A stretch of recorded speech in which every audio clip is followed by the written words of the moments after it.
Hi hello ನಮಸ್ಕಾರ ಸ್ನೇಹಿತರೆ. ಪಾಪ ತಾಂಡವ್ಗೆ ಈ ರೀತಿ ಆಗಬಾರ್ದಿತ್ತು. ಭಾಗ್ಯ ಎಂದೂ ಕಾಣದ ಭಾಗ್ಯ ಇವತ್ತು ತಾಂಡವ್ ಮುಂದೆ ಕಾಣಿಸ್ಕೊತಿದ್ದಾರೆ. ನಿಜವಾಗ್ಲೂ ಇವತ್ತು ಭಾಗ್ಯ ಮಾಡಿದ ಕೆಲಸಕ್ಕೆ ಶ್ರೇಷ್ಠ ಬಾಯಿ ಮೇಲೆ ಬೆರಳಿಟ್ಕೊಳ್ಳೋ ಪರಿಸ್ಥಿತಿ ಬಂದಿದೆ. ಓ ಮೈ ಗಾಡ್, ಗಂಡನ ಮೇಲಿನೇ ಕೈ ಎತ್ಬಿಟ್ರ ಭಾಗ್ಯ, ಹೊಡೆದೇ ಬಿಟ್ರ. ಅವತ್ತು ಕಪಾಳಕ್ಕೆ ಇವತ್ತು ಮೂಳೆ ಮುರಿದ್ಬಿಟ್ಟಿದ್ದಾರೆ. ಹಾಗಿದ್ರೆ ಏನಪ್ಪ ಆಯಿತು, ಇದು ಎಲ್ಲವನ್ನ ಕೂಡ ತಿಳ್ಕೋಬೇಕು ಅಂದರೆ ಈಗಲೇ ನಮ್ಮ ಈ ಚಾನಲ್ನ ಸಬ್ಸ್ಕ್ರೈಬ್ ಮಾಡಿ. ಹಾಗೆ ಒಂದು ವಿಡಿಯೋವನ್ನು ಪೂರ್ತಿಯಾಗಿ ನೋಡುವುದನ್ನು ಯಾವುದೇ ಕಾರಣಕ್ಕೂ ಕೂಡ ಮರಿಬೇಡಿ. ಇಲ್ಲಿ ಭಾಗ್ಯ ತನ್ನ ಮನೆಯನ್ನು ಉಳಿಸ್ಕೋಬೇಕು ಅಂತ ತುಂಬಾ ಪ್ರಯತ್ನ ಪಡ್ತಿದ್ರೆ, ಆ ಕಡೆ ಮನೆಯವರೆಲ್ಲ ಬೀದಿಗೆ ಬೀಳಲಿ ಅಂತ ಹೇಳಿ ತಾಂಡವ್ ಪ್ರಯತ್ನ ಪಡ್ತಿದ್ದಾರೆ. ಆದರೆ ತಾಂಡವ್ ಮುಂದೆ ಸೋಲನ್ನು ಒಪ್ಕೊಳ್ಳೋಕೆ ರೆಡಿ ಇಲ್ದಿರೋ ಭಾಗ್ಯ ನಿಜವಾಗ್ಲೂ ಕೂಡ ತನ್ನಿಂದ ಹೇಗಾದರೂ ಮಾಡಿ ಈ ಮನೇನ ಉಳಿಸ್ಕೋತೀನಿ, ಅದು ತನ್ನಿಂದ ಸಾಧ್ಯ ಆಗತ್ತೆ ಅಂತ ತಾಂಡವ್ಗೆ ಟಕ್ಕರ್ ಕೊಟ್ಟು ಮನೆಯಿಂದ ಹೊರಟಿರ್ತಾರೆ. ದೇವಸ್ಥಾನಕ್ಕೆ ಹೋಗ್ತಿದ್ದಾಗೆ ದೇವ್ರಿ ಭಾಗ್ಯ ಕೈ ಹಿಡಿಯುತ್ತೆ. ಹಾಗಾಗಿ ಅಲ್ಲೇ ಆಕೆಗೆ ಅಡುಗೆ ಮಾಡ್ತಕ್ಕಂಥ ಒಂದು ಕೆಲಸ ಸಿಗುತ್ತೆ. ಅದಕ್ಕೆ 50,000 ದುಡ್ಡು ಅನ್ನೋದು ಕೂಡ ಫಿಕ್ಸ್ ಆಗಿರುತ್ತೆ. ಹಾಗಾಗಿ ಇದನ್ನೆಲ್ಲನೂ ಕೂಡ ಅರಿತಂತಹ ಭಾಗ್ಯ ಆ ಒಂದು ಕೆಲಸ ಮಾಡೋಕ್ಕೆ ಒಪ್ಕೋತಾರೆ. ಅಡುಗೆನ ಕೂಡ ಮಾಡೋಕ್ಕೆ ಮುಂದಾಗ್ತಾರೆ. ಆದರೆ ಒಬ್ಬರ ಕೈಯಿಂದಾನೇ ಅಷ್ಟೆಲ್ಲ ಅಡುಗೆ ಮಾಡೋಕ್ಕಾಗೋದಿಲ್ಲ ಅನ್ನೋದು ಅವ್ರಿಗೂ ಕೂಡ ತುಂಬ ಚೆನ್ನಾಗಿ ಗೊತ್ತಿದೆ. ಅದೇ ಕಾರಣಕ್ಕೋಸ್ಕರನೇ ಇಲ್ಲಿ ನಿಜವಾಗ್ಲೂ ಕೂಡ ಭಾಗ್ಯ ತನ್ನ ಅತ್ತೆಯ ಸಹಾಯವನ್ನು ಕೂಡ ಕೇಳ್ತಾರೆ. ಅತ್ತೆ ಕೂಡ ಸಹಾಯ ಮಾಡ್ತೀನಿ ಅಂತ ಹೇಳಿ ದೇವಸ್ಥಾನಕ್ಕೆ ಹೊರಟು ಬರ್ತಿದ್ದಾರೆ ಪೂಜಾ ಜೊತೆ. ಆದರೆ ಅತ್ತೇನೂ ದೇವಸ್ಥಾನಕ್ಕೆ ಹೊರಟು ಪೂಜಾನೂ ಸೇರಿಕೊಂಡು ಅತ್ತೆ ಜೊತೆ ಭಾಗ್ಯಗೆ ಸಹಾಯ ಮಾಡ್ತಿದ್ದಾರೆ. ಆದರೆ ಏನು ಮಾಡೋದು ಪಾಪ, ನಿಜವಾಗ್ಲೂ ಕೂಡ ಇಲ್ಲಿ ನೀರನ್ನು ತೆಗೆದು ಇಳಕಕ್ಕೆ ಹೋದಂತಹ ಕುಸುಮ ಅವ್ರ ಕಾಲಿಗೆ ಬಿಸಿನೀರು ಹಾಕಿ ನಿಜವಾಗ್ಲೂ ಕಾಲೆಲ್ಲ ಬೊಬ್ಬೆ ಬಂದ್ಬಿಡುತ್ತೆ. ಅವ್ರಿಗೆ ಕಡೆ ಈ ರೀತಿ ಆಗಿದೆ ಅನ್ನೋಕ್ಕಿಂತ ನನ್ನ ಸೊಸೆಗೆ ಇಂಥ ಸಮಯದಲ್ಲಿ ಸಹಾಯ ಮಾಡೋಕ್ಕೆ ನಾನು ನಿಲ್ಲಿಲ್ವಲ್ಲ ಅನ್ನೋ ಬೇಜಾರೇ ಜಾಸ್ತಿ ಇದೆ. ಅದರ ನಡುವೆ ಈ ಕಡೆ ಭಾಗ್ಯ ತನ್ನ ಅತ್ತೆ ಚೆನ್ನಾಗಿರಬೇಕು ಅಂದ್ಕೊಂಡಿದ್ದೆ ಪೂಜಾ ಜೊತೆ ಹಾಸ್ಪಿಟಲ್ಗೆ ಕಳಿಸ್ಕೊಟ್ಟೆ ಬಿಡ್ತಾರೆ. ಪೂಜಾ ಜೊತೆ ಅತ್ತೆನ ಹಾಸ್ಪಿಟಲ್ಗೇನೋ ಕಳಿಸ್ಕೊಟ್ರು. ಆದರೆ ಅಡುಗೆ ಮಾಡೋಕ್ಕೆ ಒಬ್ಬರೇ ಸಾಧ್ಯನೇ ಇಲ್ವಲ್ಲ, ಏನು ಮಾಡೋದು ಅಂತ ಯೋಚನೆ ಮಾಡಿದೆ. ಅವ್ರಿಗೆ ಕಾಣಿಸೋದು ದೃಷ್ಟಿಗೆ ಕಾಲ್ ಮಾಡ್ತಾರೆ. ದೃಷ್ಟಿಗೆ ಕಾಲ್ ಮಾಡಿ ಈ ರೀತಿ ಆಗಿದೆ ಅಂತೆಲ್ಲ ಕೂಡ ಎಕ್ಸ್ಪ್ಲೇನ್ ಮಾಡಿದಾಗ ದೃಷ್ಟಿ ತುಂಬಾ ಟ್ವಿಸ್ಟ್ ಜೊತೆಗೆ ಬರ್ತೀನಿ ಅಕ್ಕ ಅಂತ ಹೇಳಿ ಅಲ್ಲಿಗೆ ಹೋಗ್ತಾಳೆ. ಬಟ್ ದೃಷ್ಟಿ ಮಾತ್ರ ಬರುವುದಿಲ್ಲ. ಸುಪ್ರೀತಾ, ವಧು, ಪುಷ್ಪ, ಜಾನಕಿ ಅಮ್ಮ ಎಲ್ಲ ಕೂಡ ದೃಷ್ಟಿ ಜೊತೆ ಅಲ್ಲಿಗೆ ಹೋಗಿದ್ದಾರೆ. ಎಲ್ಲರನ್ನ ಒಟ್ಟಿಗೆ ನೋಡಿದ್ದೆ ನಿಜವಾಗ್ಲೂ ಭಾಗ್ಯಗೆ ಖುಷಿ ಆಗ್ತದೆ. ಈ ಕಡೆ ನಮ್ಮ ಭಾಗ್ಯ ಯಾವುದೇ ಕಾರಣಕ್ಕೂ ಸೋಲ್ಬಾರ್ದು ಅಂತ ಹೇಳಿದೆ. ಭಾಗ್ಯ ಜೊತೆ ಕೈ ಜೋಡಿಸಿ 12 ಕೈಗಳು ಸೇರಿಕೊಂಡಿದ್ದೆ. 2.5 ಗಂಟೆಲಿ 30 ಐಟಮನ್ನು ಭರ್ಜರಿಯಾಗಿ ತಯಾರಿಸಿ ಬಿಡ್ತಾರೆ. ಅಲ್ಲಿ ಅಡುಗೆ ಕೊಟ್ಟವ್ರು ಬಂದಿದ್ದೆ ನೋಡಿ ಶಾಕ್ ಆಗಿ ರುಚಿಯಾಗಿರುವುದನ್ನು ನೋಡಿ ತುಂಬಾ ಖುಷಿ ಪಡ್ತಾರೆ. ಎಲ್ಲ ಜನಗಳಿಗೂ ಕೂಡ ಇವರೇ ಊಟನ ಕೂಡ ಬಡಿಸ್ತಾರೆ. ಎಲ್ಲರೂ ಕೂಡ ಖುಷಿಯಿಂದ ತಿಂದು ತುಂಬ ಚೆನ್ನಾಗಿದೆ ಅಂತ ಕೂಡ ಹೇಳ್ತಾರೆ. ಇತ್ತ ಕಡೆ ಮಗ ತನ್ಮಯ್ ನಮ್ಮನ್ನು ಹೊರಗಡೆ ಹಾಕ್ಬಿಡ್ತಾರ ತಾತ ಅಂತ ನೊಂದ್ಕೊಂಡಿದ್ರೆ ತಾತ ಸಮಾಧಾನ ಮಾಡ್ತಿದ್ರೆ ತಾಂಡವ್ ಮತ್ತು ಶ್ರೇಷ್ಠ ಅಲ್ಲಿಗೆ ಎಂಟ್ರಿ ಕೊಡ್ತಾರೆ. ಯಾಕಪ್ಪ ಬಂದಿದ್ಯಾ ಅಂದರೆ ನಿಮ್ಮ ಸೊಸೆ ಭಾಗ್ಯನೇ ನಮ್ಮನ್ನು ಕರೆದಿದ್ದು, ಸೀಸ್ ಆದಾಗ ಬನ್ನಿ ನೋಡೋರಂತೆ ಅಂತ ಅದಕ್ಕೋಸ್ಕರ ಬಂದಿದ್ದೀವಿ. ಏನಪ್ಪ ಇದು ಇನ್ನೂ ಬ್ಯಾಂಕ್ ಅವ್ರು ಬಂದಿಲ್ವಾ ಅಂತ ಅನ್ಕೋತಿದ್ದಾಗೆ ಬ್ಯಾಂಕ್ ಅವರು ನೆನೆದವರ ಮನದಲ್ಲಿ ಅಂತ ಬರ್ತಾರೆ.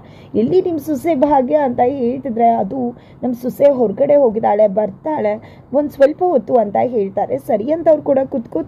ನಂತರ ಈ ಕಡೆ ಭಾಗ್ಯಗೆ ತಾಂಡವಿಗೆ ಕಾಲ್ ಮಾಡ್ತಿದ್ದಾಗೆ ಭಾಗ್ಯ ಕಾಲ್ ರಿಸೀವ್ ಮಾಡಿದ ತಕ್ಷಣ ಏನಪ್ಪ ಇದು ಕೆಲಸ ಇಲ್ಲದೆ ಕೂತಿದ್ಯಾ ಅನ್ಸುತ್ತೆ, ಅದಕ್ಕೆ ಒಂದು ರಿಂಗ್ಗೆ ಕಾಲ್ ರಿಸೀವ್ ಮಾಡಿಬಿಟ್ಟಿದ್ಯಾ ಹಾಗೆ ಹೀಗೆ ಅಂತ ಹೇಳ್ತಿದ್ದಾರೆ. ಜೊತೆಗೆ ಬ್ಯಾಂಕ್ ಅವರು ಕೊಡಿ ನಾವು ಮಾತಾಡ್ತೀವಿ ಅಂತ ಫೋನ್ ಕಿತ್ಕೋತಾರೆ. ಈ ಕಡೆ ಭಾಗ್ಯ ಹತ್ರ ಏನಮ್ಮ ಇವತ್ತು ಪೇ ಮಾಡ್ತೀರಾ ಇಲ್ವಾ, ಮನೇಲಿ ಕಾಣಿಸ್ತಿಲ್ವಲ್ಲ, ಇಲ್ಲಾಂದರೆ ನಾವು ಮನೇನ ಸೀಸ್ ಮಾಡಬೇಕಾಗುತ್ತೆ ಅಂತ. ಇಲ್ಲ ದುಡ್ಡನ್ನು ಹೊಂದಿಸಿದ್ದೀನಿ, ಇನ್ನೊಂದು ಅರ್ಧ ಗಂಟೆಲಿ ಮನೇಲಿ ಇರ್ತೀನಿ ಅಂತ ಕೂಡ ಹೇಳ್ತಾರೆ. ಸರಿ ಆಯಿತು ಅಂತ ವೇಟ್ ಮಾಡ್ತಿದ್ರೆ ಈ ಕಡೆ ತಾಂಡವ್ ಮತ್ತು ಶ್ರೇಷ್ಠಗೆ ಏನು ದುಡ್ಡು ಹೊಂದಿಸ್ಬಿಟ್ಲ ಅಂತ ಅನ್ನಿಸ್ತದೆ. ಅಷ್ಟರಲ್ಲಿ ಕುಸುಮ ಅವರು ಪೂಜೆ ಎಂಟ್ರಿ ಕೊಡ್ತಾರೆ. ಕುಸುಮ ಅವ್ರಿಗೆ ಕಾಲು ಪೆಟ್ಟಾಗಿರೋದು ನೋಡಿ ಇಲ್ಲಿ ಧರ್ಮ ಅಂಕಲ್ ಏನಾಯಿತು ಕುಸುಮ ಅಂತ ಹೇಳ್ತಿದ್ದಾಗೆ ಪೂಜೆ ಎಲ್ಲವನ್ನ ಕೂಡ ಎಕ್ಸ್ಪ್ಲೇನ್ ಮಾಡ್ತಾರೆ.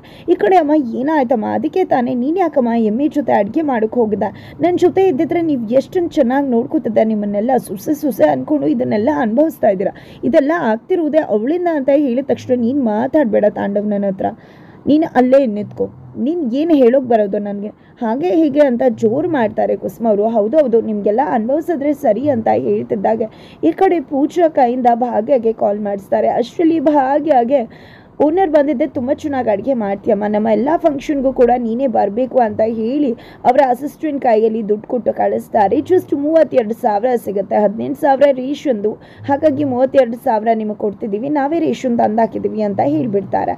ಏನಪ್ಪ ಇದು 50,000 ಅಂದ್ಕೊಂಡೆ 32,000 ಅಲ್ಲ, ಏನು ಮಾಡೋದು ಈಗ ಅಂತ ಅನ್ಕೋತಿದ್ದಾಗೆ ಆ ಕಡೆ ಪೂಜಾ ಕಾಲ್ ಮಾಡಿ ಈ ಕಡೆ ಬ್ಯಾಂಕ್ ಅವರು ವೆಯ್ಟ್ ಮಾಡ್ತಾ ಇದ್ದಾರೆ, ನೀನು ಟೈಮ್ ಕೊಡೋಕ್ಕಾಗೋದಿಲ್ಲ ಅಂತಿದ್ದಾರೆ. ಅಂದಕ್ಕೆ 32,000 ಹೊಂದಿಸಿದ್ದೀನಿ, ಇನ್ನೂ ಕೂಡ 8,000 ಇಲ್ಲ ಪೂಜಾ, ಅವರು 50 32 ಕೊಟ್ಟರು. ಅಂದಕ್ಕೆ ಏನಪ್ಪ ಇದು ಈ ರೀತಿ ಆಯ್ತಲ್ಲ, ಈ ರೀತಿ ಎಲ್ಲ ಮಾಡೋದು ಎಷ್ಟು ಸರಿ ಅಂತಿದ್ದಾಗೆ ಈ ಕಡೆ ತಾಂಡವ್ ಶ್ರೇಷ್ಠ ಕೇಕೆ ಹಾಕಿ ನಗೋಕ್ಕೆ ಶುರು ಮಾಡ್ತಾರೆ.